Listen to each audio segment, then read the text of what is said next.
Très bien. Euh, Merci Julie, merci pour cette invitation. Je suis très heureux de contribuer à votre séminaire d'économie géographique. C'est un grand plaisir pour moi. Alors, j'ai effectivement choisi de vous présenter disons, un ensemble d'études convergentes, cohérentes sur la thématique des discriminations en raison de l'adresse. Donc, on parle, vous savez, de discrimination en général, quand il y a une différence de traitement entre deux individus sur la base d'une caractéristique prohibée, d'une caractéristique illicite, ça c'est la définition juridique et en droit, dans le code pénal, dans le code du travail, il y a à peu près 25 critères de discrimination. L'adresse a fait son entrée dans ces 25 critères en 2014 et donc on entend par là que typiquement un recruteur accorderait une différence de traitement entre deux candidats qui sont par ailleurs de même aptitude, de même productivité, en raison de l'adresse, parce qu'il y en a un qui habite dans un quartier défavorisé et l'autre pas. Et donc, c'est de ça dont on va parler ensemble aujourd'hui. Alors, bon, pour me présenter un petit... alors là, attendez, j'ai l'impression que je ne peux pas changer de page. Attendez. Là, ça va, j'ai changé de page? Oui. Oui, moi, j'anime une fédération de recherche du CNRS qui s'appelle Théorie et évaluation des politiques publiques. En fait, c'est un groupement de laboratoires et donc, on a 11 laboratoires maintenant, notamment le dernier laboratoire qui est devenu membre de TEP en 2021, enfin, au 1er janvier 2022 exactement, c'est l'UMR SMART de l'INRAE, que vous connaissez bien sûr, donc, qui a rejoint TEP parce qu'ils sont très intéressés bien sûr par l'évaluation des politiques agricoles.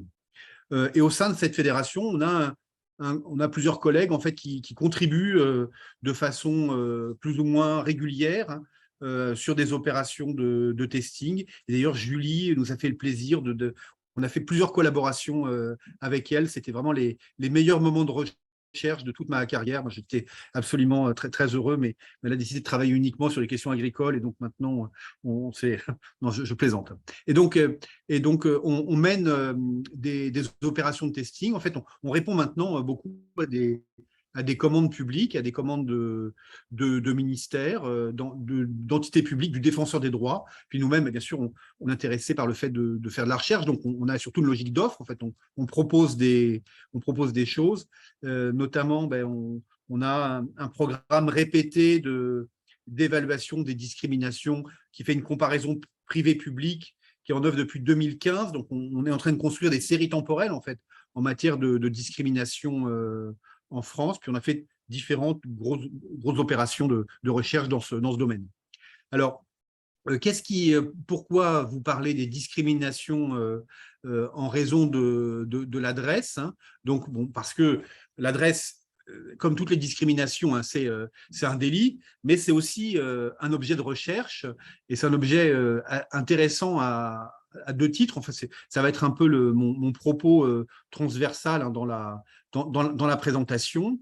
D'abord, lorsqu'on aborde les questions des discriminations à l'adresse, on aborde par un certain angle les politiques de la ville et on va discuter ensemble de l'efficacité des politiques de la ville. Ce sont ces politiques qui définissent les quartiers prioritaires. Vous savez que les quartiers prioritaires ont remplacé les zones urbaines sensibles avec la réforme de la politique de la ville de 2014, qui coïncide avec l'inclusion de l'adresse dans les critères de discrimination. Et dans ces politiques de la ville, il y en a une en particulier, moi, qui m'intéresse énormément, parce qu'elle est en rupture avec toutes les politiques précédentes. Il y a vraiment un changement de paradigme dans cette politique, et parce qu'elle est très spécifique à la France, elle est assez originale à la France, c'est ce qu'on appelle les emplois francs. Donc, je vais parler des emplois francs et de leurs effets, puisque les emplois francs, c'est vraiment la politique publique qui a été construite pour lutter contre les discriminations à l'adresse. Donc, moi, je suis intéressé par le fait de discuter l'efficacité de cette politique publique. Et puis, sur un plan plus méthodologique, je vais essayer de vous familiariser avec les méthodes de test par correspondance. Ces méthodes de test, elles sont à la fois utiles pour mesurer des discriminations. C'est d'ailleurs dans la littérature internationale, hein, c'est vraiment la seule façon un peu probante d'établir des différences de traitement, c'est de faire ces opérations de piège où on va fabriquer des CV fictifs semblables en tout point, sauf sur la base d'une caractéristique dont on veut mesurer les faits. Et donc, typiquement, cette caractéristique, ça peut être l'un des critères de discrimination, auquel cas on mesure des discriminations avec cette technologie de collecte des données, mais on peut aussi, avec cette même technologie, évaluer des politiques publiques. Par exemple, on utilise le testing pour évaluer des actions de formation, hein, ou pour évaluer aussi des réformes dans l'enseignement initial, dans la formation initiale ou l'enseignement supérieur. Et donc, on peut aussi, avec des protocoles de tests répétés, hein, utiliser le testing à des fins d'évaluation de politique publique. Donc, ça va être un peu aussi le fil directeur de mon intervention aujourd'hui, c'est d'essayer de vous donner l'appétence pour ces méthodes de testing, vous montrer elles sont extrêmement flexibles et on peut faire beaucoup de choses avec, et notamment, on va pouvoir discuter de l'effet des emplois francs. Alors, bon, quelques mots un peu introductifs, hein, si vous êtes éloigné du sujet, mais je ne le pense pas, hein, sur les politiques de la ville. Donc, les politiques en général, donc ce sont des politiques zonées. Dans beaucoup de pays, on a ce type de politique, donc ciblées sur les quartiers qui sont les plus en difficulté, qui sont définies parfois sur la base d'un ciblage systématique des territoires les plus défavorisés.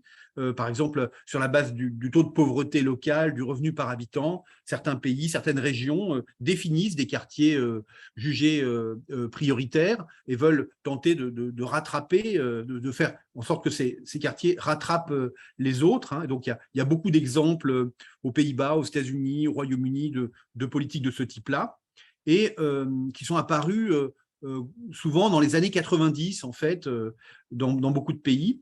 Et en France, la politique de la ville, alors, elle est apparue à la fin des années 90, hein, aussi. Enfin, il y a eu, pardon, il y a eu d'abord des premières prémices avec, dès la fin des années 70, d'embryons de politique de la ville, hein. Ça s'est vraiment développé dans les années 80 et surtout dans les années 90. Hein. Et donc, la politique de la ville, c'est une politique très particulière parce qu'elle est, très transversale, elle est pilotée en général à proximité du Premier ministre, parce qu'elle concerne un grand nombre de pans d'action de la puissance publique, hein. Notamment, c'est l'éducation, le développement économique des quartiers, l'insertion des jeunes, la culture, la sécurité, la petite enfance. Et donc, ce qu'on fait en matière de politique de la ville en France, c'est qu'on établit des contrats qu'on appelle les contrats de ville, qui sont signés à la fois par les collectivités, par l'État, et et c'est nouveau, tout un tissu associatif local. Dans ces contrats, il y a un diagnostic de territoire et puis un ensemble d'actions qui sont déployées sur une période de temps relativement limitée, hein.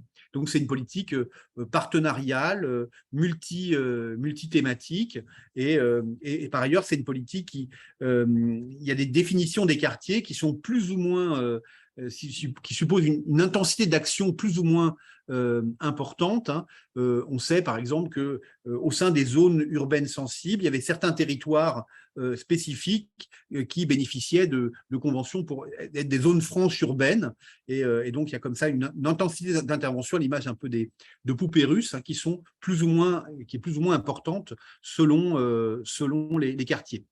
Bon, la politique de la ville, elle a connu des expansions progressives jusqu'à dépasser un demi-milliard d'euros en 2012. Et en fait, toute l'histoire de la politique de la ville, c'est aussi des réponses de l'État à des vagues d'émeutes urbaines. À chaque nouvelle vague d'émeutes, on a un renforcement des actions dans le domaine de la politique de la ville. Alors, ce qui est intéressant, c'est aussi, c'est pas sur le transparent, mais ça, il faut le savoir, c'est que en matière de discrimination, si on parle de discrimination et de lutte contre les discriminations, en fait, la seule politique publique qui aborde de près ou de loin la question des discriminations et qui en fait un objectif explicite, ce sont les politiques de la ville. En fait, les politiques de la ville, c'est la seule politique publique qui a pour objet de lutter contre les discriminations.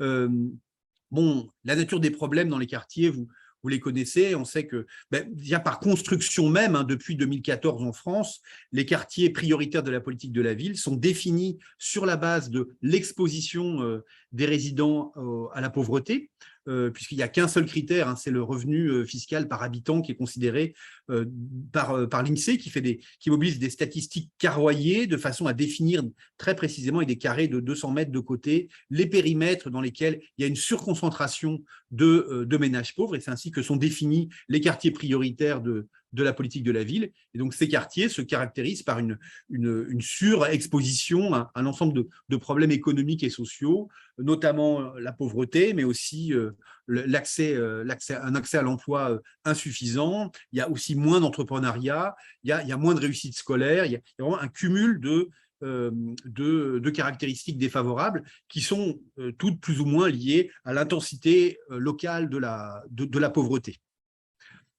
Alors, en termes théoriques, il y a au moins deux grands ensembles d'explications pour les problèmes des quartiers prioritaires. Pourquoi on a des poches de pauvreté qui se localisent dans l'espace, hein.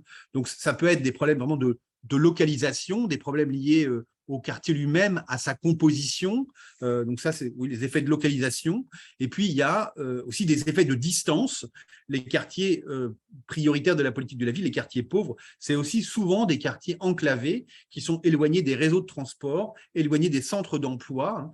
Et donc, on a les deux types de problèmes qui peuvent coexister, qui peuvent se surajouter pour expliquer la persistance des problèmes de pauvreté dans ces quartiers. Donc, je passe rapidement parce que je pense que tout ça, vous le connaissez parfaitement.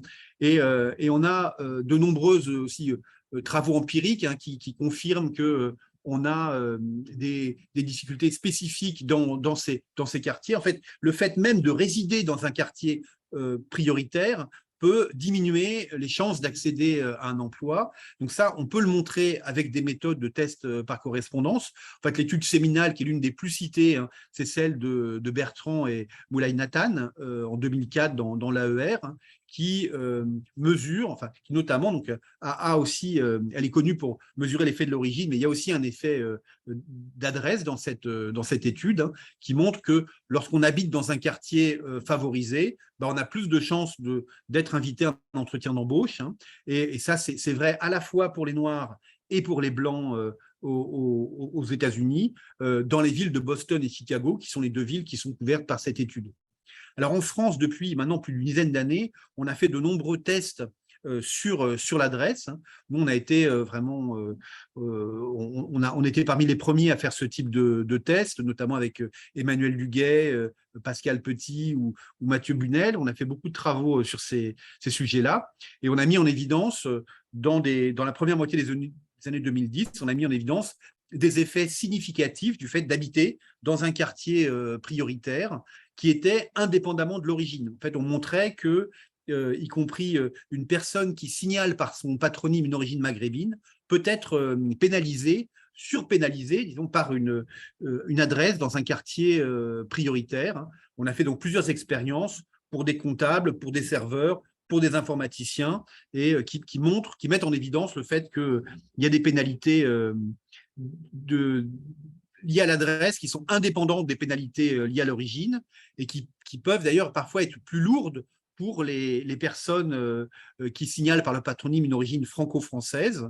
Donc, on a au moins une étude qui a montré ça. Puis, on a une autre série d'études qui a montré qu'il y avait vraiment à la fois des problèmes de localisation et des problèmes de distance. C'est-à-dire, si j'habite dans un quartier prioritaire en Seine-Saint-Denis, je vais être potentiellement doublement pénalisé, un par mon adresse et une par ma distance à l'emploi. Et on peut mettre en évidence que les deux mécanismes coexistent, on peut mesurer séparément les deux mécanismes avec des protocoles de testing adaptés à ce type de mesures.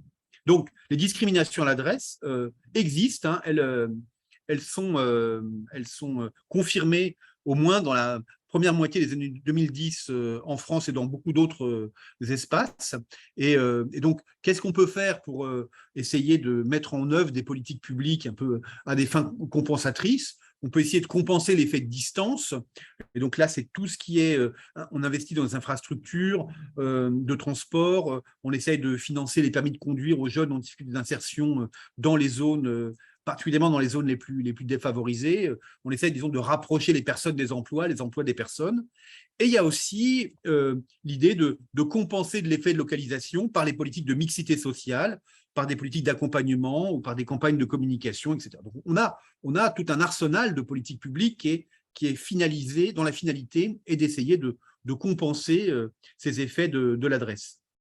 Et le point de départ de mon propos, c'est qu'en fait, toutes les évaluations, à ma connaissance, hein, toutes les évaluations, et vous pourrez sans doute me contredire, ça sera intéressant, hein, mais à ma connaissance, toutes les évaluations de politiques publiques zonées, au moins en France, hein, donc qu'il s'agisse des zones urbaines sensibles, des zones franches urbaines ou d'autres dispositifs, hein, mis à part peut-être la loi SRU, qui fixe un seuil minimal d'habitat social dans les communes, qui était de 20%, qui était porté à 25%.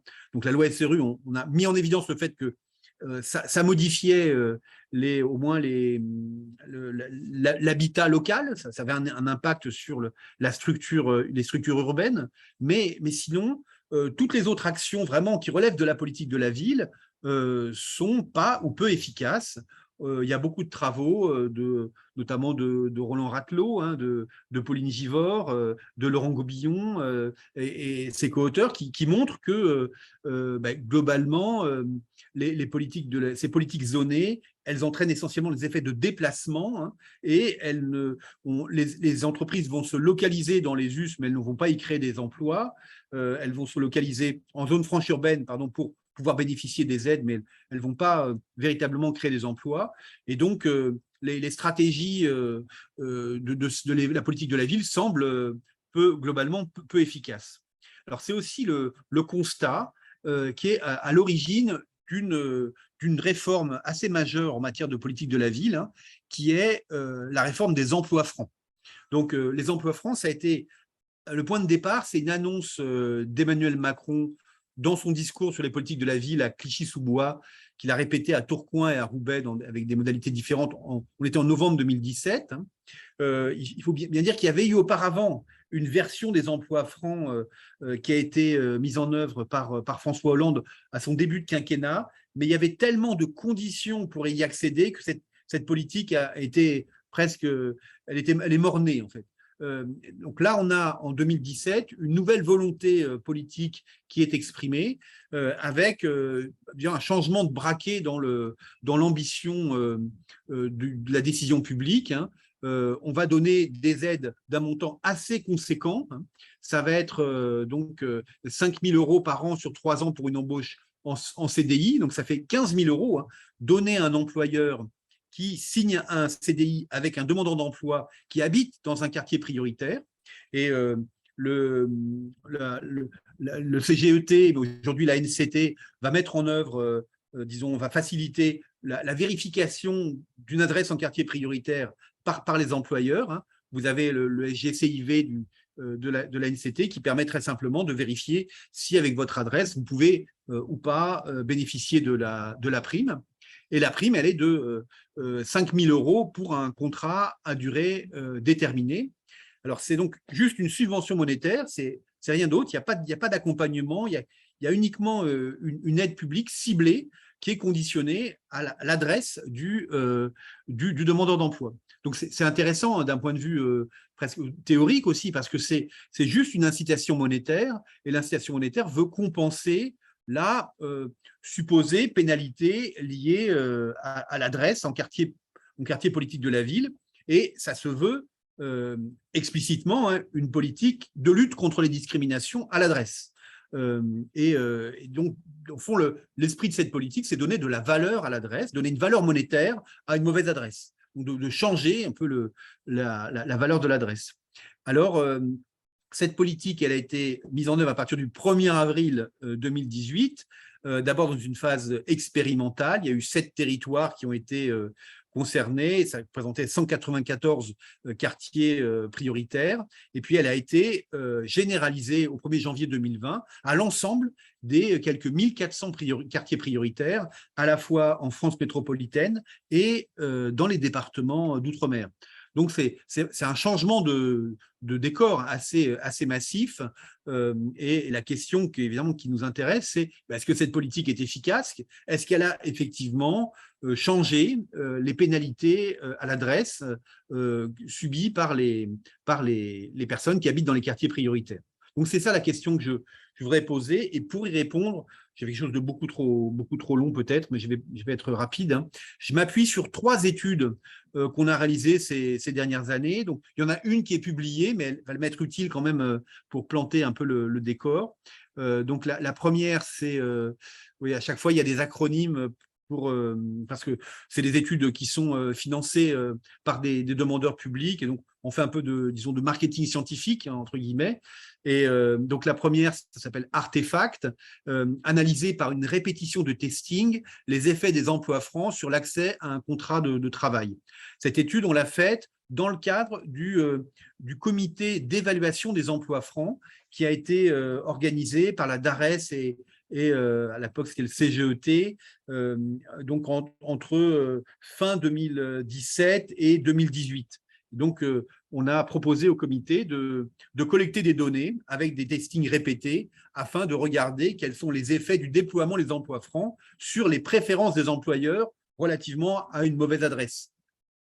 Après, je vais vous présenter aussi une autre étude, alors qui elle, correspond à l'acronyme DESPERADO pour discrimination à l'embauche dans la sphère publique, effets respectifs de l'adresse et de l'origine. Et en fait, DESPERADO, c'est un programme répété qu'on met en œuvre depuis 2015. Et là, ce sera la quatrième vague de Desperado qu'on a réalisée depuis fin 2021, début 2022. Donc, en fait, on a 4 photographies à 2 ans d'intervalle des discriminations selon l'adresse et selon l'origine.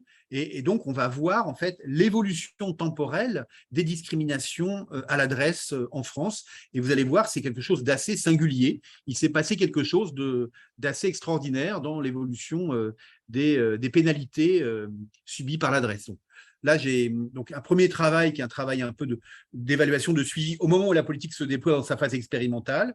J'ai un deuxième travail qui, lui, va suivre les discriminations à l'adresse dans la dimension temporelle avec une couverture, alors uniquement en Île-de-France, mais avec une couverture temporelle très large.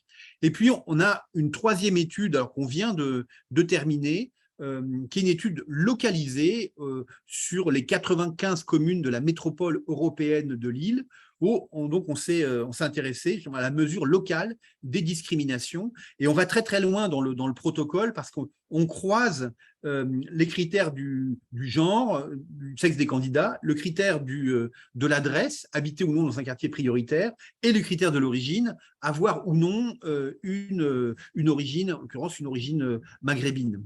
Et ce qu'on va mettre en évidence, c'est qu'il y a des effets croisés assez inattendus de l'adresse, et ces effets vont être alimentés par les emplois francs. On va voir qu'il y a des effets complètement inattendus des emplois francs à l'intersection de différents critères de discrimination. Voilà, c'est ce que je voudrais vous présenter aujourd'hui. Il y a 3 étapes de la présentation. Et donc, on commence par la première. Donc, on est dans le contexte de l'expérimentation des emplois francs et on va essayer de mesurer des discriminations à l'adresse. Et ce qu'on va montrer, en fait, c'est que effectivement, l'expérimentation des emplois francs est allée de pair avec une réduction des discriminations à l'adresse. Alors, c'est pas du tout une causalité, hein, mais il y a une corrélation assez étonnante entre l'amélioration, disons, des pénalités subies en raison de l'adresse et le déploiement des emplois francs qui va être confirmé par la suite. Là, l'idée, ça va être de montrer cela par des méthodes de test. En fait, comme les emplois francs se déploient au 1er janvier 2018, on va mettre en œuvre des tests déjà avant le déploiement des emplois francs, et puis après, on va faire 2 autres vagues de tests qui vont accompagner le déploiement des emplois francs. Alors, les tests qu'on fait, c'est des tests très simples, avec 4 profils de candidats. C'est ce qu'on appelle aussi un protocole saturé. En fait, j'ai 2 variables binaires que je croise, et les variables binaires, c'est origine et lieu de résidence. Alors, origine, ça peut être une variable bien plus que binaire, ça peut être complètement multimodal, et il existe un très, très grand nombre d'origines, mais là, on va se focaliser uniquement sur des personnes qui sont, par leur patronyme, qui suggèrent une origine franco-française, et d'autres qui, par leur patronyme, suggèrent une origine maghrébine. Donc, on pourra discuter, si vous voulez, de la façon dont on construit tout cela, mais on a une certaine expérience, et c'est des protocoles qui sont où on ne choisit rien, en fait. On prend les prénoms, les noms les plus répandus. Pour l'âge des candidats, on cible souvent des professions, et donc pour ces professions, on va choisir, on va ne pas choisir, on va regarder les statistiques avec l'enquête emploi sur le profil modal des différents candidats, et on va essayer de reproduire de façon à présenter sur le marché du travail un profil un peu type d'un candidat. Notre candidat de référence, ça va être un peu le profil type du candidat, et puis notre candidat potentiellement discriminé, il se distingue du premier uniquement par une caractéristique. Par exemple, il habite dans un quartier politique de la ville. Et donc, avec ce protocole à 4 profils, en fait, on va envoyer simultanément 4 candidats fictifs sous forme de candidature électronique, sous forme de… En général, on répond à des vraies offres d'emploi en envoyant des faux CV et des fausses lettres de motivation. Et nos candidats, donc, ont ces caractéristiques. J'ai 2 candidats franco-français, j'ai 2 candidats maghrébins, et j'en ai 2 qui habitent dans un quartier neutre et 2 qui habitent dans un quartier politique de la ville, si bien qu'en croisant les effets, je peux avoir les effets du quartier pour un franco-français, les effets du quartier pour un maghrébin, etc. Donc, c'est ça qui est intéressant. Alors, qu'est-ce qu'on a fait? On fait des tests répétés. Alors, on a ciblé 3 départements, le 91 avec le quartier de la Grande Borne, le 93 avec le quartier de Clichy-sous-Bois, et 95 autour de Villiers-le-Bel. Donc, ça, c'est des villes qui sont presque entièrement en quartier prioritaire de la politique de la ville. Et donc, ça va être les lieux de résidence de nos habitants en quartier prioritaire. Par ailleurs, on va prendre 3 professions, parce que le niveau de qualification, pour montrer que ça a un effet sur les discriminations, en général, plus on est sur des niveaux de qualification élevés, plus on va avoir des effets de discrimination importants. Et donc, on va choisir 3 professions, et puis on va faire des tests répétés. Donc, une première vague de tests avant le 1er avril 2018, au moment où la politique n'est pas encore déployée. Puis après, on va faire une vague de tests en fin d'année, puis une autre vague de tests début 2019. Et donc, on n'a pas véritablement de groupe témoin, là, donc ce n'est pas une évaluation stricto sensu, mais on va essayer de suivre dans le temps l'évolution de la pénalité ou de la prime subie par les quartiers. Alors, on a rajouté un élément de variante dans le protocole. On a renforcé, disons, le signal éligibilité aux emplois francs, parce qu'on se dit que les employeurs ne sont peut-être pas informés du dispositif. C'est un dispositif comme toutes les politiques publiques, ça a beaucoup de mal à démarrer en général, ça a beaucoup de mal à trouver son public. Et donc, on va renforcer l'information donnée aux recruteurs sur l'éligibilité du candidat aux emplois francs. Et donc, dans sa lettre de motivation, il indique « Pôle emploi m'a conseillé de vous mentionner qu'en me recrutant, vous percevrez la prime financière des emplois francs alloués par le gouvernement. » Et même en vague 3, on a renforcé le signal en ajoutant dans les échanges avec l'employeur un 4 pages, enfin un flyer sous forme de guide d'information sur les emplois francs.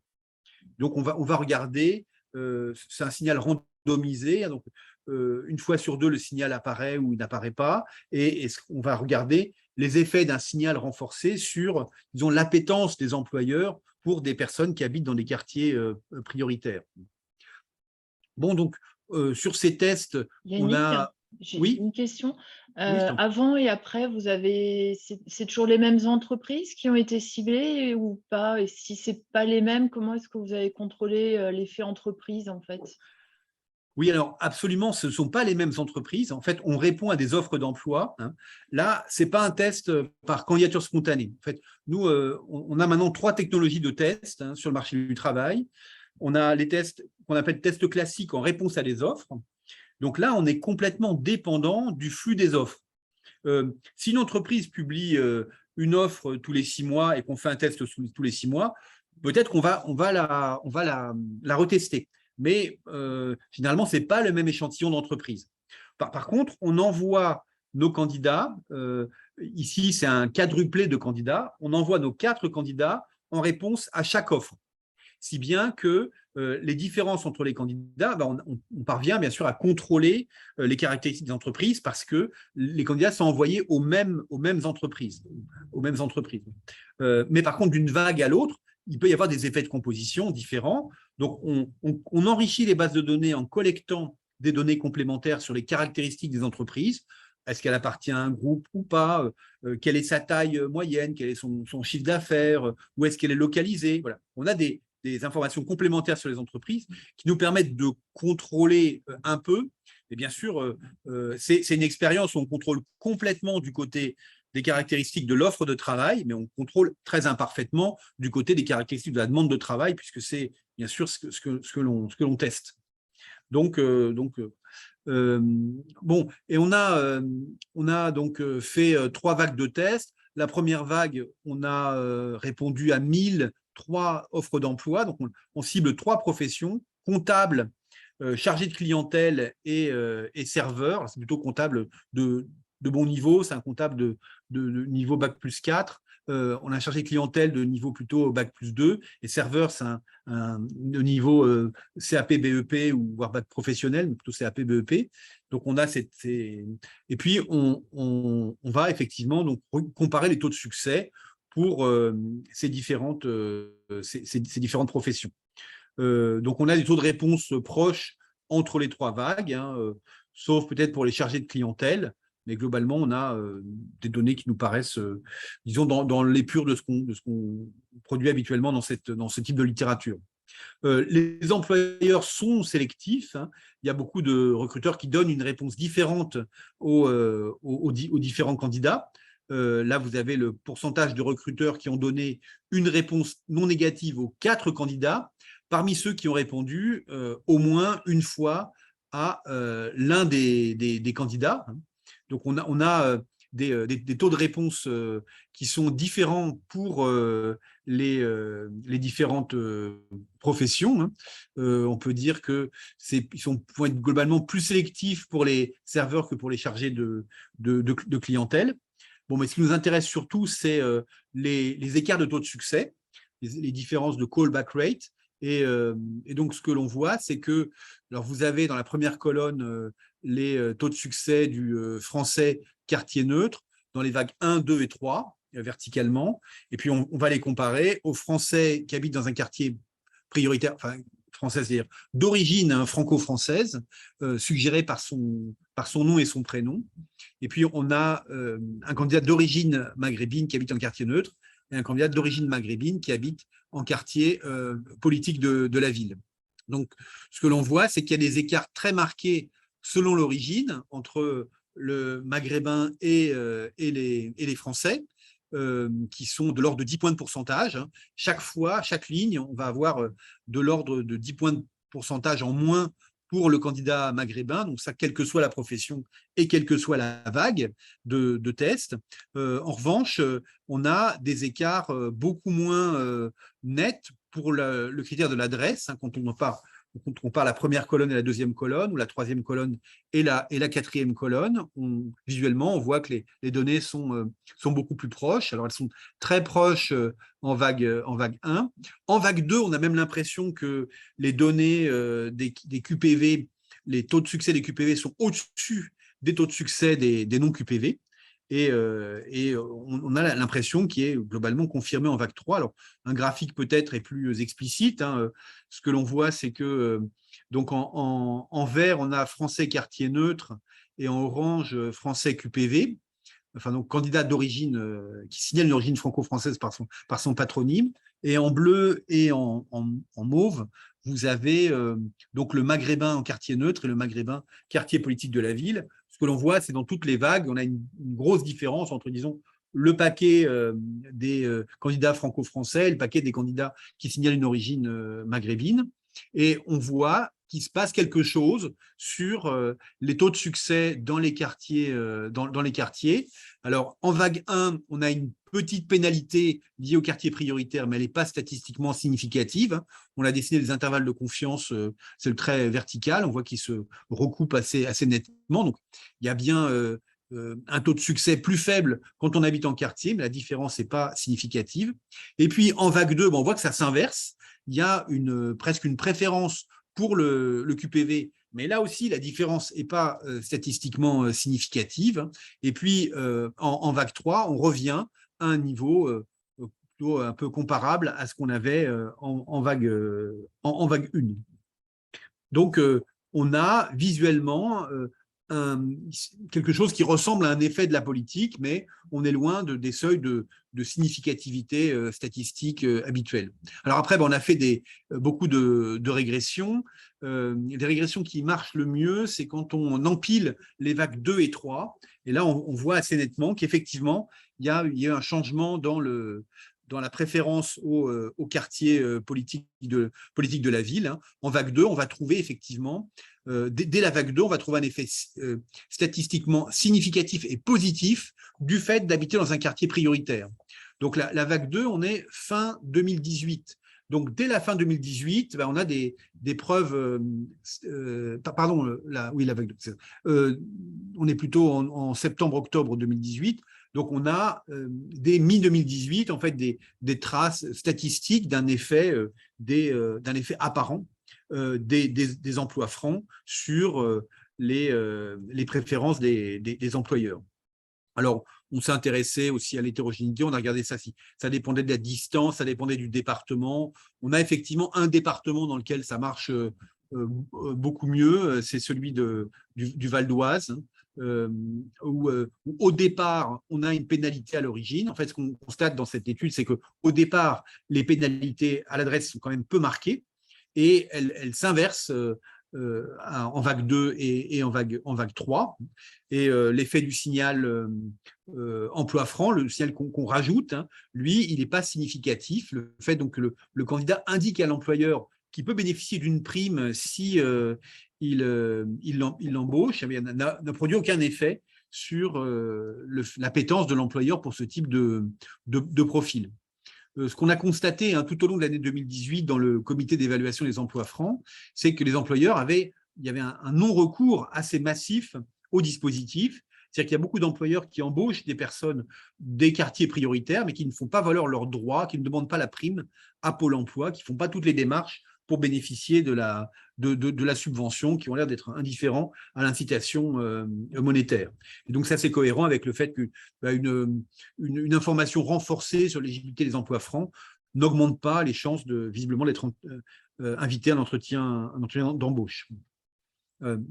Voilà, donc dans cette première étude, là, je passe rapidement, mais ce qu'on met en évidence globalement, c'est que le déploiement des emplois francs, alors tout à fait au départ, ça n'a pas été de pair avec une amélioration des chances de succès, en tout cas statistiquement significatives des emplois des personnes qui habitent dans les quartiers politiques de la ville expérimentaux.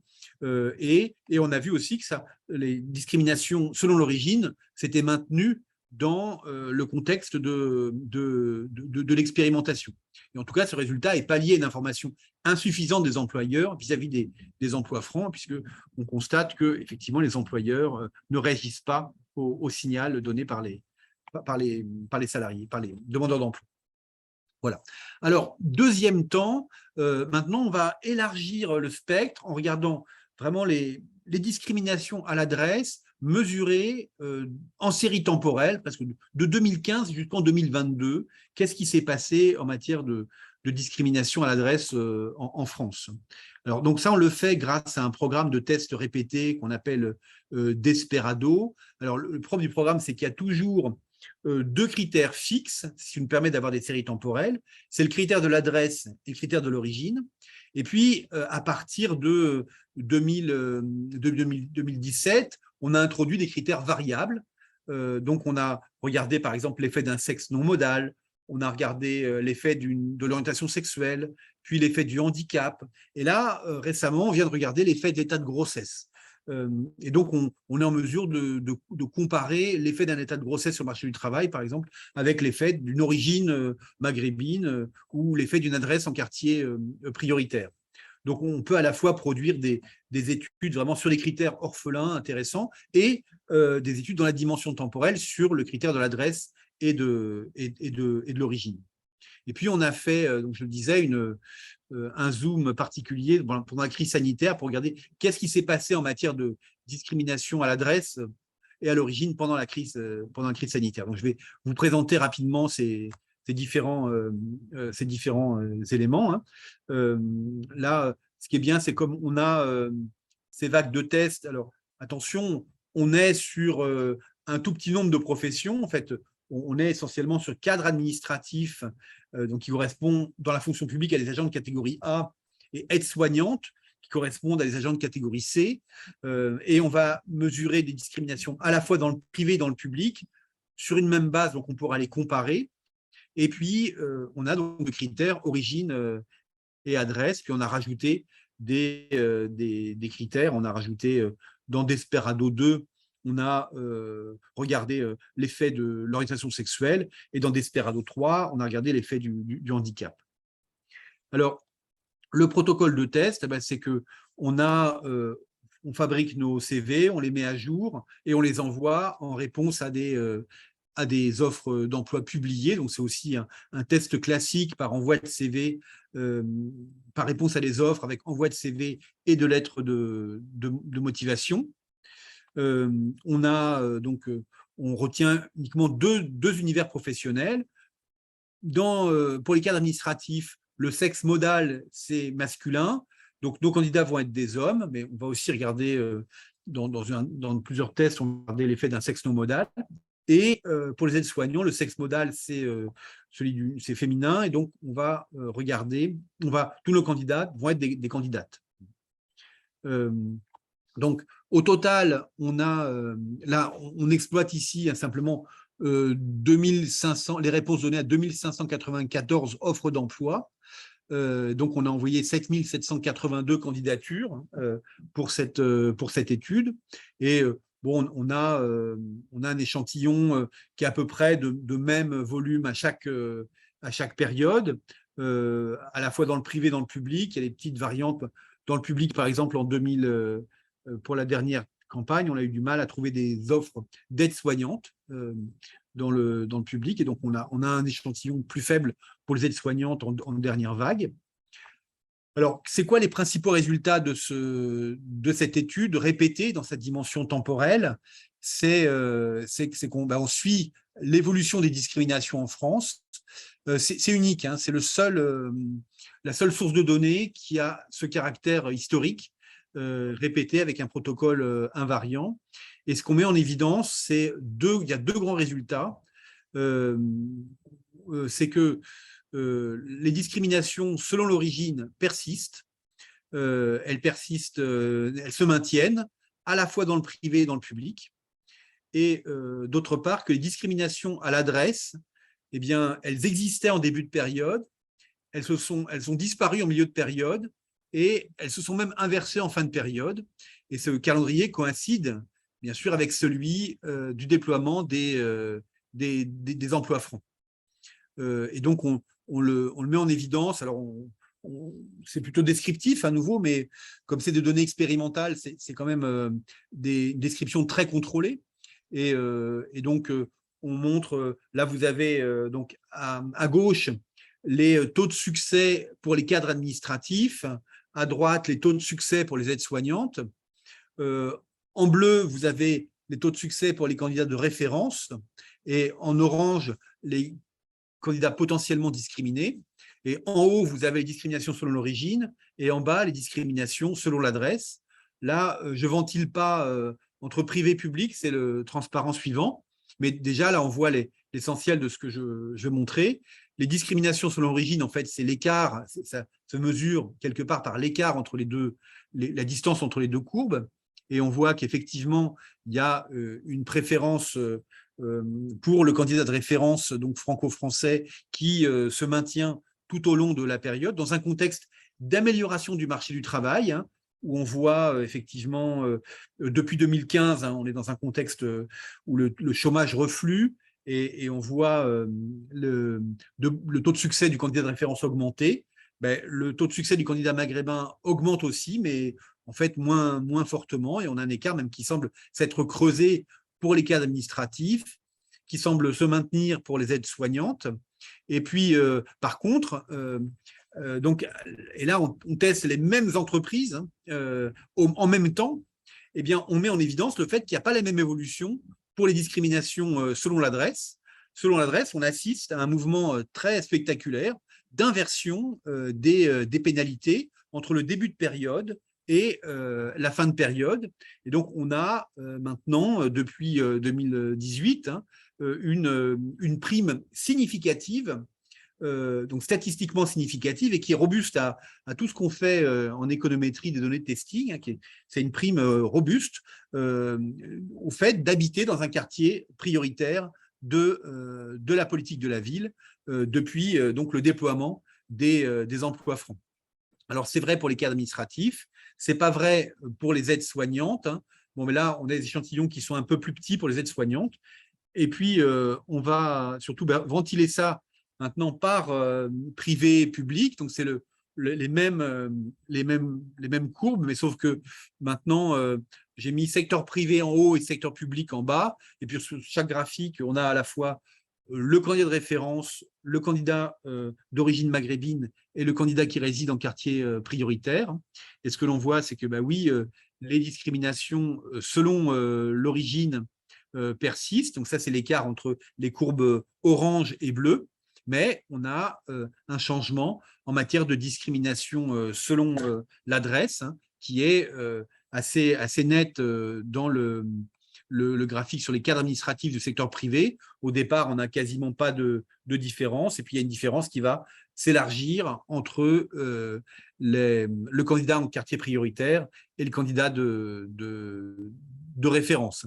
Et dans le secteur public, qui lui n'est pas exposé, n'est pas concerné par la prime des emplois francs, hein, eh bien, on n'a pas la même évolution. On a effectivement le candidat de référence qui persiste, qui continue à avoir une prime, une légère prime à l'embauche en début de période. En fin de période, c'est moins net pour les cadres administratifs, mais ça l'est pour les aides-soignantes. Donc voilà, ça c'est une étude descriptive dans la dimension temporelle qui semble indiquer, hein, que les emplois francs ont un effet très favorable sur les discriminations à l'adresse. Alors, juste une petite parenthèse sur la parenthèse de la crise sanitaire. Qu'est-ce qui s'est passé pendant la crise sanitaire? Donc, on a fait uniquement pour les responsables administratifs et financiers, uniquement pour les cadres administratifs, on a fait des tests pendant en 2020, pendant le premier confinement, d'une part, et puis à la sortie du premier confinement, d'autre part. Donc là, vous avez sur ce graphique uniquement les écarts de taux de succès en bleu selon l'origine, donc c'est la pénalité subie par une personne d'origine maghrébine, et en orange, vous avez les écarts de taux de succès selon l'adresse. Et on constate, c'est le même début d'histoire que ce que je racontais, on a plutôt une persistance, voire un approfondissement des discriminations selon l'origine jusqu'en 2020, mais on a une inversion des discriminations selon l'adresse. Et là, encore une fois, on teste les mêmes entreprises avec des candidatures qui sont envoyées en même temps et qui ne se distinguent que par une caractéristique. C'est vraiment extrêmement contrôlé. Et puis, ce qu'on constate pendant le confinement, c'est une réapparition, le premier confinement, une réapparition, mais limitée des discriminations selon l'adresse et une persistance des discriminations selon l'origine. Et au troisième trimestre 2020, Donc là, on est au sortir du deuxième confinement et on a une très très forte augmentation des discriminations, à la fois selon l'origine et selon l'adresse, hein, discriminations qui réapparaissent. L'interprétation, c'est sans doute lié aussi, les personnes qui habitent dans les quartiers prioritaires sont dans des habitats denses, sont par ailleurs très peu concernées par le télétravail, surexposées aux emplois qu'on appelait de première ligne et vont être donc d'ailleurs très souvent confrontés à la maladie dans leur activité professionnelle. Et donc, il se peut que, au moins temporairement, il y ait eu une mise à l'écart de ces populations par des recruteurs potentiels qui voulaient se prémunir contre un risque de contamination. Ça, c'est une hypothèse, hein, bien sûr, mais en tout cas, on a ce résultat d'une forte augmentation des discriminations selon l'origine et selon l'adresse pendant la crise sanitaire. Voilà, c'était une petite parenthèse sur la crise sanitaire. Là, je reviens maintenant sur le post-crise et avec une dernière question, c'est est-ce que, donc si les emplois francs ont effectivement ont conduit à inverser la pénalité liée à l'adresse, hein, maintenant il y a une discrimination à l'envers, hein, sur les adresses en quartier prioritaire, est-ce qu'on peut dire pour autant que les discriminations ont vraiment été réduites par les emplois francs?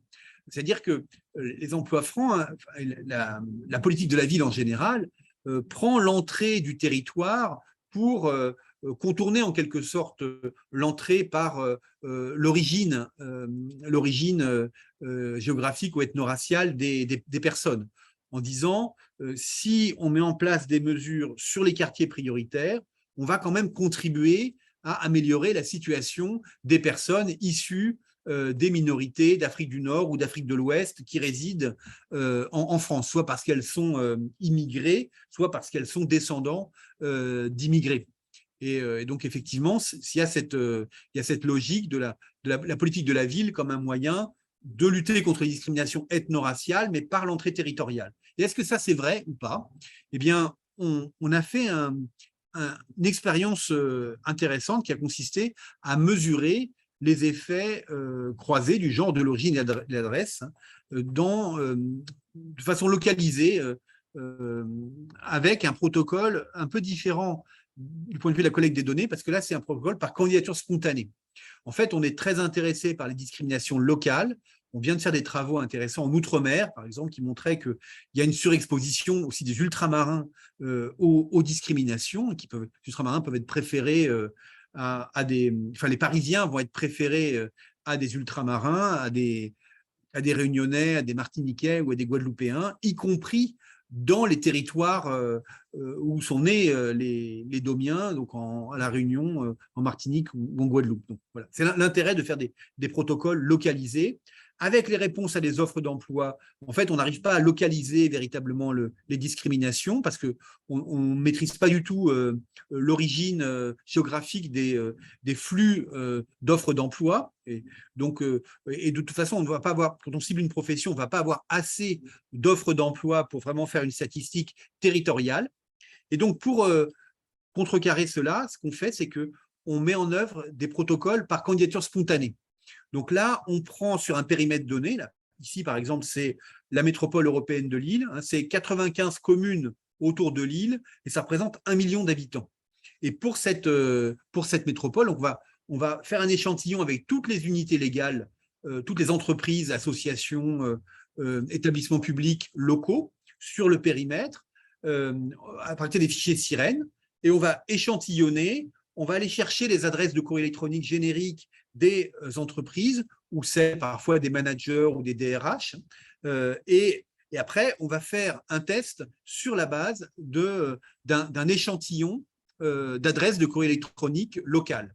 Et donc, on est sûr de contrôler le périmètre géographique des tests et donc de mesurer les discriminations à un niveau spatial très fin. Ce qui, bon, moi, je trouve ça… moi, j'adore ça, mais les co-auteurs, pas toujours. Ils disent, ouais, bon, et alors, enfin, c'est plus difficile à publier quand on fait du micro-local. Oui, mais en même temps, c'est très intéressant vraiment de maîtriser à la fois la dimension temporelle et spatiale. Ça ouvre des perspectives que je trouve assez intéressantes. Donc là, par exemple, pour la métropole européenne de Lille, On a testé 3000 adresses d'établissements. Donc, ça peut être des petites entreprises, des grandes entreprises, des associations, des écoles, des mairies. Et on a envoyé à chaque fois une paire de candidats à ces 3000 établissements. Donc, on a fait 6000 envois de candidatures. Et on va cibler en fait un domaine professionnel relativement large, parce qu'on veut en fait une profession qui est présente dans presque toutes les entreprises. C'est celui des assistants de gestion, disons des secrétaires. Et donc, on va reprendre un protocole un peu comme celui qu'on avait dans le projet Artefact. On va reprendre un protocole donc, où on a un test saturé avec les quartiers prioritaires ou neutres et origine franco-française ou maghrébine. Et en fait, on va faire des paires de candidats, mettons candidat de référence versus personnes qui habitent dans un quartier neutre d'origine maghrébine, et ce sera 2 hommes, et donc ça va représenter un lot de 500 établissements. Et on fait comme ça, on répète le même type de protocole hein, pour pouvoir mesurer alors, les pénalités croisées en fait, du quartier et de l'origine, et on va le faire pour les hommes et pour des femmes. Alors, candidature spontanée, on va envoyer simplement, on va faire ce qu'on appelle un protocole par simple demande d'information. On va envoyer des courriers électroniques aux entreprises qui, par exemple, ressemblent à cela. Objet, candidature spontanée. Bonjour, je souhaiterais candidater à un emploi dans le secrétariat dans votre entreprise. Pouvez-vous me renseigner sur les possibilités et la personne à contacter en vous remerciant d'avance des informations que vous pourrez me donner. Cordialement, Thomas Petit.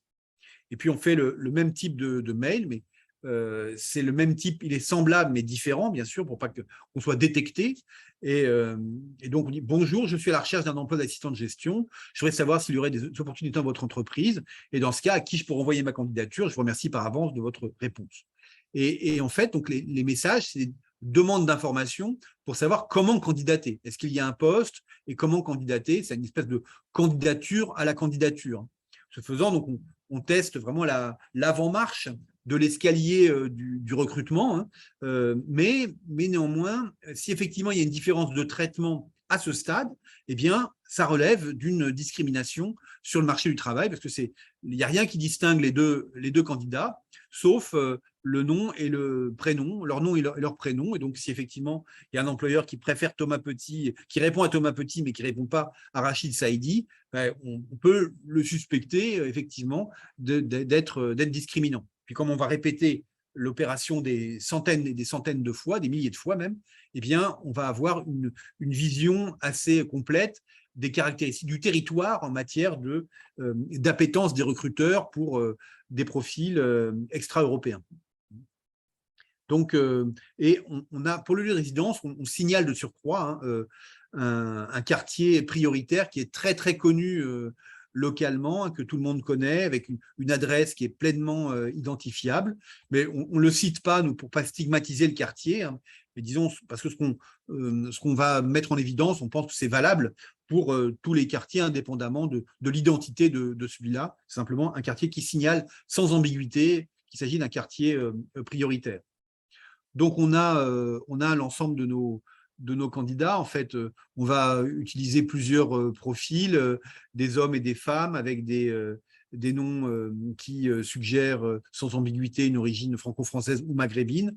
En fait, on prend des noms de famille qui sont parmi les plus répandus et on prend les prénoms qui sont les plus donnés à l'âge de naissance du candidat ou de la candidate. Cet âge de naissance, il est donné par les caractéristiques un peu de la profession qu'on teste, hein, et on s'appuie donc sur l'enquête emploi pour fixer tous ces éléments. Voilà, donc l'échantillon, donc il est composé quand même en majorité évidemment de petites entreprises privées, hein. On a 35%, enfin, parmi les entreprises qui ont donné, dont on peut identifier la forme juridique, on a à peu près la moitié des SARL, hein, et puis on a 6% d'associations à peu près, et on a 10% des entreprises qui ont plus de 50 salariés. Donc on a vraiment un tissu représentatif du local quand on tire au sort des adresses. on a une surreprésentation, bien sûr, des petites structures, mais qui jouent un rôle évidemment très important dans l'emploi. Et on a fait nos envois de candidature en octobre 2021. Au total, nos candidats ont reçu 1012 réponses. Donc, on a un taux de réponse de 16,9%. Mais parmi ces réponses, on n'a que 256 qui ont été positives. Donc, rapporté aux réponses, le taux de succès est de 25,3%. Mais rapporté aux envois, aux 6000 envois, on a un taux de réponse positive de 4,3%, donc moins de 5%. Il faut envoyer 23 messages pour avoir une réponse positive. C'est à peu près le taux qu'on a dans toutes les campagnes avec candidature spontanée. Donc, c'est un taux beaucoup plus faible. Les taux en réponse à des offres, c'est souvent entre 30 et 50%. Candidature spontanée, c'est plutôt de l'ordre de 5%. Il faut envoyer donc beaucoup plus de candidatures pour avoir le même niveau de réponse. Et de fait, ce qu'on fait, c'est qu'on surdimensionne nos échantillons quand il s'agit de candidatures spontanées. C'est pour ça qu'on est sur plusieurs milliers, alors qu'auparavant, on était sur plusieurs centaines de candidats. Alors, qu'est-ce qu'on constate? Et c'est là que ça devient vraiment… j'espère que vous allez trouver que c'est intéressant.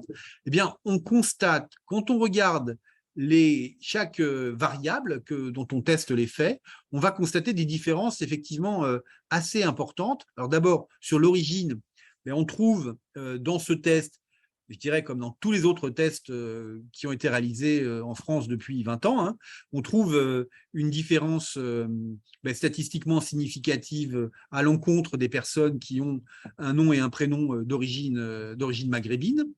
Donc, on dit, dans la métropole européenne de Lille, je dirais comme ailleurs, on a une pénalité visible subie par les candidats d'origine maghrébine. Deuxième constat, on a par contre une prime donnée aux femmes. Alors, on est dans un domaine professionnel très féminisé, celui des secrétaires, assistants de gestion, et on voit qu'effectivement, les femmes, dans ce domaine, ont une prime à l'emploi. Vous savez, la littérature sur les discriminations dans l'accès à l'emploi en raison du sexe, elle est assez mitigée. On montre qu'il y a des professions qui préfèrent les femmes, il y a des professions qui préfèrent les hommes, et il y a des professions qui sont neutres. Donc, on n'a pas de fait stylisé robuste en matière de discrimination à l'encontre des femmes dans l'accès à l'emploi sur le marché du travail. Par contre, on a des faits vraiment robustes sur les discriminations selon l'origine. Et on a aussi ici l'adresse. Donc, qu'est-ce qu'on constate? On retrouve la prime à une adresse en QPV, ici, alors qui est pas statistiquement significative ici, mais on a quand même le quartier prioritaire qui présente un taux de succès moyen qui est plus élevé que celui des quartiers neutres. Et alors, ce qui est intéressant, c'est que dans ce protocole, on va pouvoir aller beaucoup plus loin dans ce qu'on appelle, dans la littérature sur les discriminations aussi, l'intersectionnalité, sans jamais vraiment pouvoir le mesurer. Et là, on va pouvoir mesurer l'intersectionnalité, entre guillemets. Donc, si on commence par les hommes, on regarde les taux de réponse positive. D'une part, quand les candidats sont d'origine française, quand les candidats sont d'origine maghrébine, et on regarde l'écart et on regarde si les écarts sont significatifs. Ce qu'on voit, c'est que pour les hommes, on n'a pas vraiment d'écart significatif dans l'ensemble, mais on a un écart significatif, surtout en quartier prioritaire, entre le français et le maghrébin. Il y a une pénalité qui est assez forte, un écart de 1,2 points de pourcentage, rapporté à 4,80, c'est un écart de 25%, une différence de traitement de 25% entre les candidats, qui est statistiquement significative. Donc, on a par ailleurs un écart, là c'est la différence verticale, on a un écart qui n'est pas significatif selon le quartier, ni pour les candidats franco-français, ni pour les candidats d'origine maghrébine. Alors, il y a un écart, bien sûr. On voit que le QPV, il a une prime pour les candidats d'origine française, 4,8 contre 3,5, mais l'écart n'est pas significatif. Il faut un seuil de 20% pour qu'il soit significatif. Et puis, on voit que là, il y a également une pénalité subie par le candidat maghrébin en quartier prioritaire. son taux de succès il est plus faible en quartier prioritaire qu'en quartier neutre, mais là aussi la différence n'est pas significative. Alors ça, c'est pour les hommes. On passe ensuite à la situation des femmes. Alors, les femmes, elles ont un taux de succès globalement plus élevé, puisqu'on est sur des postes de secrétariat qui sont majoritairement féminins, comme on le disait. On va constater effectivement des différences de traitement selon l'origine. On voit ici que la candidate d'origine française en quartier neutre, hein, a une prime relativement à la candidate d'origine maghrébine, et ça c'est statistiquement significatif, et qu'il en va de même aussi en QPV. En QPV, il y a une préférence pour la candidate française relativement à la candidate maghrébine. Et on met en évidence aussi que le fait d'habiter dans un quartier politique de la ville, ben, ça a tendance à augmenter les chances de succès, mais uniquement pour la candidate d'origine française, avec une p-valeur de 12%. Hein. Et par contre, ça n'a aucun effet pour le candidat d'origine maghrébine. Donc, ce qu'on met en évidence, c'est que si effectivement cette prime au fait d'habiter dans un QPV est liée aux emplois francs, eh bien, elle ne semble pas bénéficier aux femmes d'origine maghrébine. Elles ne semble pas bénéficier non plus aux hommes d'origine maghrébine. C'est ça l'un des résultats intéressants de cette étude. Là aussi, j'ai choisi d'aller rapidement, hein. Mais on a effectivement le fait que les habitants des quartiers sont globalement avantagés sous l'effet des emplois francs. Mais quand on regarde en distinguant au sein des habitants des quartiers ceux qui signalent par leur patronyme d'origine franco-française d'un côté et ceux qui signalent une origine maghrébine, on voit apparaître une différence. En fait, cette prime au fait d'habiter dans un quartier, elle ne profite en fait que aux candidats franco-français, et pour les candidats d'origine maghrébine, il n'y a pas de prime. On continue à avoir une pénalité, et on continue aussi à constater des discriminations à raison de l'origine. Donc la prime à l'adresse dans les emplois francs ne semble pas bénéficier aux candidats d'origine maghrébine. Donc, ce qui est en jeu, c'est que si on pense que les emplois francs, c'est effectivement la mesure pour lutter contre les discriminations, non seulement territoriales, résidentielles, mais aussi ethno-raciales, là, on a une expérience qui montre plutôt l'inverse. Oui, les emplois francs parviennent à améliorer le devenir professionnel des habitants des quartiers, mais uniquement pour les habitants des quartiers qui ont une origine majoritaire franco-française. On voit que les habitants des quartiers qui sont d'origine maghrébine ne bénéficient pas de cette prime et sont au contraire continuent à subir les pénalités liées aux emplois francs. Voilà, j'en ai terminé, donc j'arrête le partage de façon aussi à surveiller votre participation, hein. Et donc j'ai présenté l'essentiel des 3 études. On peut peut-être maintenant passer un peu du temps sur les échanges. Merci Yannick. Je me permets juste de rebondir sur ce dernier résultat qui est l'avantage pour les habitants des QPV, mais qui profite davantage aux habitants qui signalent un patronyme français par rapport au patronyme maghrébin. Est-ce que ce résultat peut s'interpréter comme étant une preuve, entre guillemets, d'une discrimination par les goûts ? Je vois que tu t'es bien gardé d'aller donner des interprétations sur les sources de la discrimination. C'est vrai que la question qu'on se pose souvent, c'est de savoir est-ce que c'est une discrimination par les goûts, c'est-à-dire une véritable aversion pour une catégorie de population versus une discrimination statistique, c'est-à-dire qu'on manque d'informations sur une catégorie de la population et qu'on attribue à cette catégorie-là des caractéristiques. Donc, sur le marché de l'emploi, ça serait peut-être une moindre productivité ou des choses comme ça, ou en l'occurrence, sur des questions à l'adresse, c'est une plus grande difficulté à se rendre sur le lieu de l'emploi quand ces quartiers sont mal desservis, etc.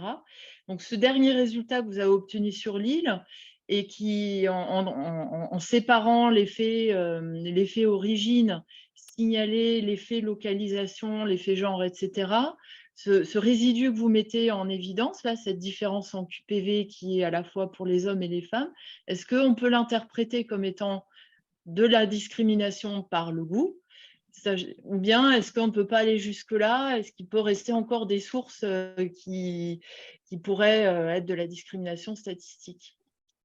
Oui, alors, effectivement, les protocoles que j'ai présentés n'ont pas pour objet d'essayer d'interpréter et de qualifier le mécanisme discriminatoire derrière les différences de taux de succès des candidats, sachant que c'est un tout petit peu plus compliqué que ça, parce que maintenant, enfin, de façon consensuelle en économie, on distingue la discrimination explicite, donc qui correspond d'une part à la discrimination par les préférences à la Becker, et d'autre part la discrimination par l'information ou discrimination statistique à la Haro-Phelps. Et puis il y a une autre branche qu'on appelle discrimination implicite.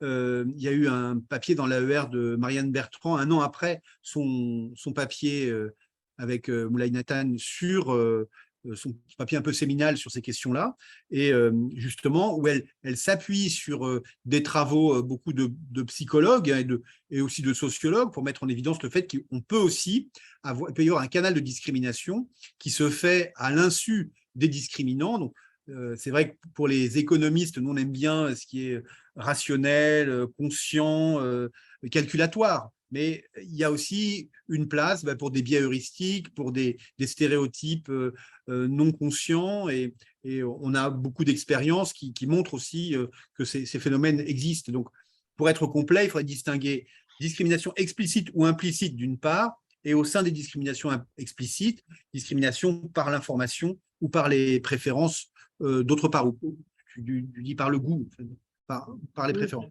Donc là, ce n'est pas l'objet. Bon, après, on peut faire des hypothèses. Hein. Discrimination à l'adresse, moi, je pense que c'est plutôt vraisemblablement une discrimination statistique.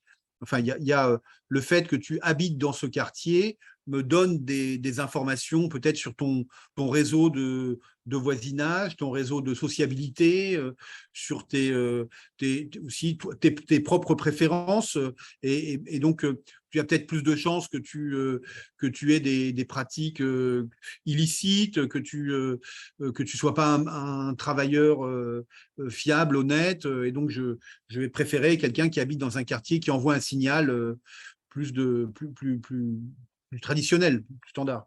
Donc, c'est plutôt discrimination par l'information, mais là, on n'a pas fait de protocole spécifique permettant de le mesurer. Ce qu'on fait habituellement, c'est qu'on rajoute un signal de qualité. On a fait beaucoup de travaux comme ça, en rajoutant par exemple des fautes d'orthographe, hein, qui est un signal négatif de qualité, ou sur le marché du logement, on a fait des travaux. Il y en a un avec Mathieu Bunel qui était dans la salle tout à l'heure, mais dans lesquels on rajoute un signal de fonctionnaire. Il y a un candidat au logement qui est fonctionnaire, et comme ça, on voit si le bailleur est sensible au signal de qualité, c'est que vraisemblablement, il est plutôt en train de calculer, et il n'est pas en train d'exprimer son aversion pour telle ou telle caractéristique. Parce que s'il y a vraiment de l'aversion, si je suis raciste ou sexiste, ce n'est pas en rajoutant un signal de qualité que forcément ça va changer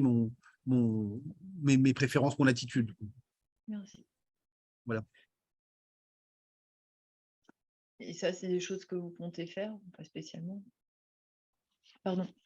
C'est des choses que vous comptez faire, ça, d'aller jusqu'au mécanisme de la discrimination sur ces questions-là, ou c'est pas spécialement? Oui, alors c'est ce qu'on fait, mais on l'a fait là. Bien sûr, y a dans l'économie des discriminations aujourd'hui, il y a deux fronts qui nous intéressent. Hein. Disons, le front qui est celui de mesurer des discriminations et de dire ça existe. Okay, il est déjà très largement labouré. Il y a beaucoup de travaux qui le montrent très bien. Dont acte. Ce qui nous intéresse, c'est évidemment d'aller plus loin, de se rapprocher des politiques publiques, de l'agir.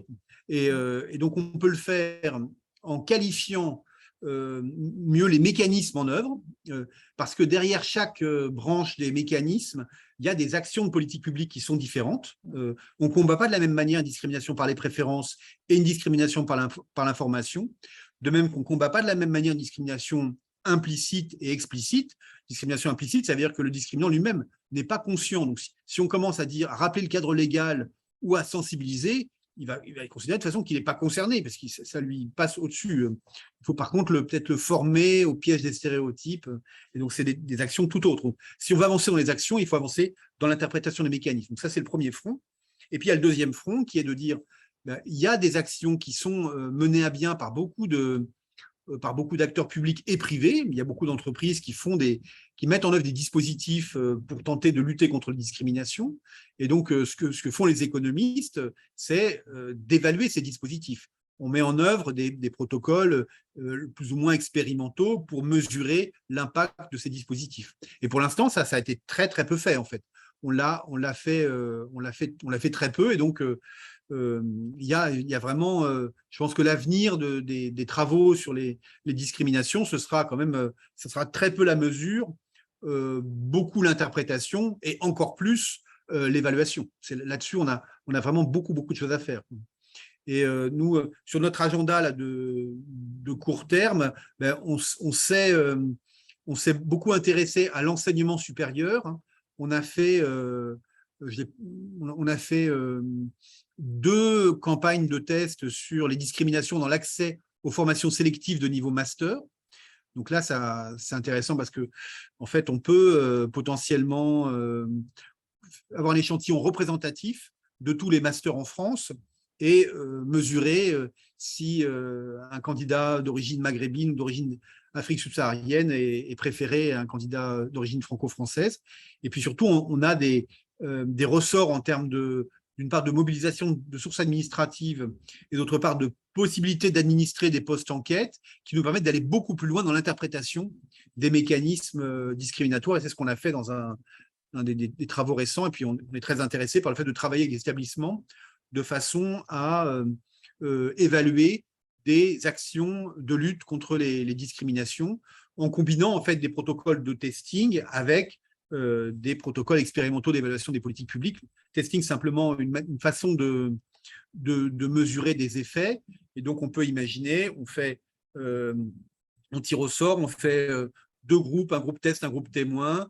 On les teste avant, on met en œuvre l'action uniquement pour le groupe test et on les teste après. Et là, on va avoir effectivement une mesure très probante de l'efficacité de la politique publique. Voilà. C'est ce qu'on essaie de faire. Mais c'est lourd. Oui. Est-ce qu'il y a d'autres commentaires ou d'autres questions? Les participants restants.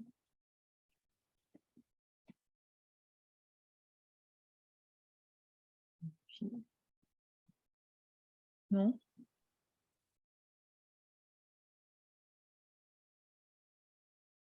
Donc là, en termes de prescription, enfin, vous n'en êtes pas encore là, j'imagine, sur les emplois francs, puisque là, il s'agissait de faire un état des lieux sur Oui. évaluer l'impact. Mais qu'est-ce que ces résultats vous permettent déjà de dire en termes de prescription? Ouais, sur les emplois francs, on nous dit qu'on ne peut pas s'arrêter là, en fait. Ouais. Si l'objectif, c'est de lutter contre les discriminations ethno-raciales, on est passé à côté C'est pas on est le passé à bon, côté. le bon levier. Il faudrait une action complémentaire permettant de faire en sorte que les emplois francs profitent aussi aux minorités potentiellement discriminées dans les quartiers. Et pour l'instant, on n'a pas de preuves empiriques de cet élément-là, avec notre approche hein, qui est particulière, mais ça rejoint des constats qui sont faits par les administrations en charge du déploiement de ces emplois francs, sauf qu'ils sont limités dans leur observation par l'absence de statistiques ethniques, et donc ils ne peuvent pas vraiment dire est-ce que je pense qu'on pourra établir hein, est-ce qu'il y a une amélioration vraiment réelle des immigrés et de leurs descendants dans les quartiers politiques de la ville. Ça, on pourra l'établir, et donc l'hypothèse qu'on formule, c'est plutôt non, en fait. Il y a un risque fort que les emplois francs ne profitent pas aux personnes potentiellement discriminées. Et alors, sur l'origine ethno-raciale, donc là, vous avez regardé les patronymes qui signalent une origine maghrébine. On sait bien qu'il y a aussi tout un tas de représentations culturelles sur les populations africaines ou les populations asiatiques, par métier, par genre, par ce que vous voulez.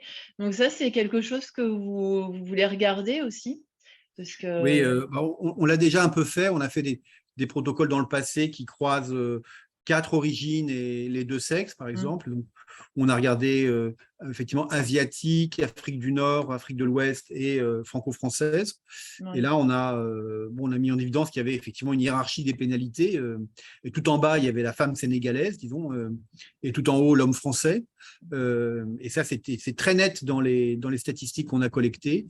Je pense que ce serait intéressant de refaire ce type de protocole à des fins de suivi. Enfin, moi, il me semble qu'on sous-estime l'ampleur de ces phénomènes, d'une part, et leur importance du point de vue des politiques publiques, et en particulier sur le marché du travail, du point de vue de la lutte contre le chômage, en fait. La perspective même du plein emploi, dans un contexte de marché du travail où les discriminations persistent, elle paraît quand même un peu, on peut la mettre en question, en fait. Et donc, et plus d'ailleurs plus le marché du travail va s'améliorer, plus ce qui va rester, ça risque d'être des discriminations fortes, en fait.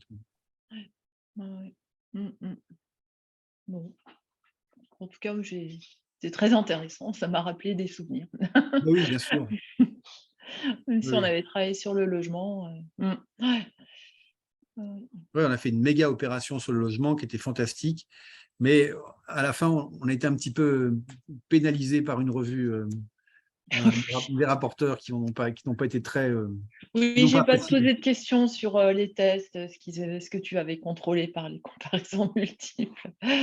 Bon, voilà, c'est insider joke. Voilà. Oui, oui. Est-ce qu'il y a d'autres bon, tout le monde s'en va petit à petit, donc je pense qu'on va peut-être s'arrêter là.